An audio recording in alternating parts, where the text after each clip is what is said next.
Welcome back to Real Stories. Just a quick heads up that this program was created with AI assistance and uses a synthetic narrator. The content was reviewed and approved by Buddy Blake before publication. Information is believed accurate but should be independently verified. This program does not provide legal, tax, lending, or appraisal advice.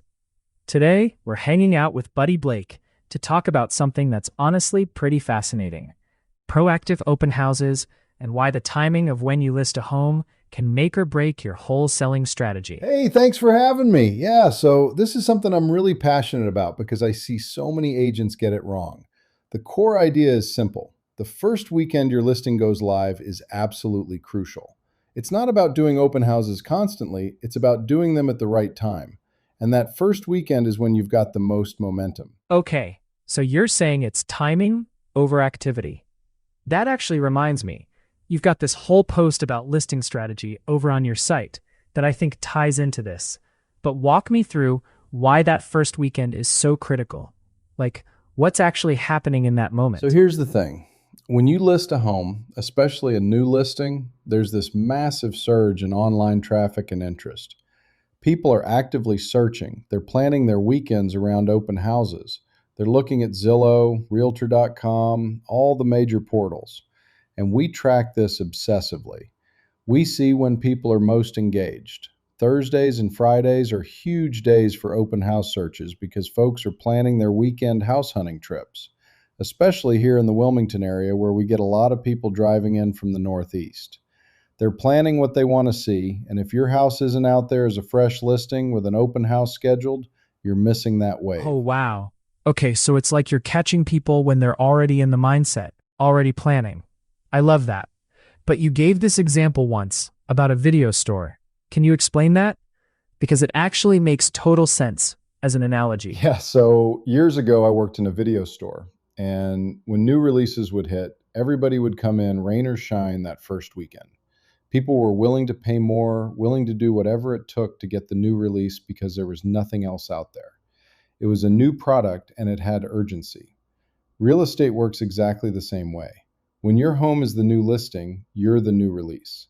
You want to be in stock, you want to be visible, you want to be in front of people when that demand is highest. That's such a good comparison, honestly. So when should someone actually hold an open house? I'm guessing you're not saying every weekend all the time. Exactly. There are really only two times you should do an open house. Number one is that very first weekend your listing hits the market, as long as you've got your marketing ready to go and everything's in place. Number two is if you do a substantial price change. That creates new urgency, new interest. But here's what I see all the time.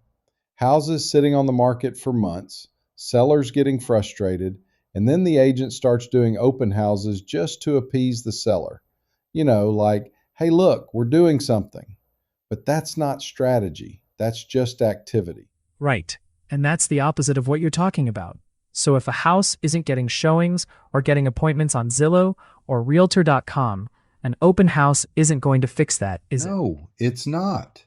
If a house is sitting on the market and not getting real agent showings or online appointments, it's usually a price issue, a location issue, or a condition issue. An open house isn't going to solve any of those. You're just spinning your wheels. That's why I'm so focused on doing open houses right, meaning doing them when they actually matter, when there's real momentum behind them. Okay, so walk me through what doing it right actually looks like. Like, what are the tactics? So first, you put a sign up in front of the house early in the week, assuming signs are permitted, that says the house will be open Saturday or Sunday between specific times. You'd be surprised how many people drive by and see that. Parents driving home from school, neighbors who have friends looking in the area, they see that sign and they start talking about it. Then we do something called reverse prospecting. We have this intricate CRM system with AI technology that lets us see everyone who's been looking on all the portals, Zillow, Realtor.com, our website, in specific areas and price ranges. And we notify those people directly about the open house. So you're building momentum toward the event. Oh, that's smart. So you're not just hoping people show up. You're actually reaching out to people who are already interested in that area and price range. You're giving them a reason to come see your specific house. Exactly. And look, if you think that just doing open houses for the sake of doing open houses with no urgency behind it, no real strategy, you're going to be disappointed. The little things matter, the timing matters, the marketing matters, but most importantly, you've got to have a real reason to do it. Either it's a brand new listing with momentum or it's a substantial price change. Otherwise, you're just creating activity, not results. This is really practical stuff. And honestly, it ties into a lot of what you talk about on your blog about listing strategy and pricing. We've got links to some of that in the show notes if people want to dig deeper. Buddy, this was awesome. Thanks so much for breaking this down.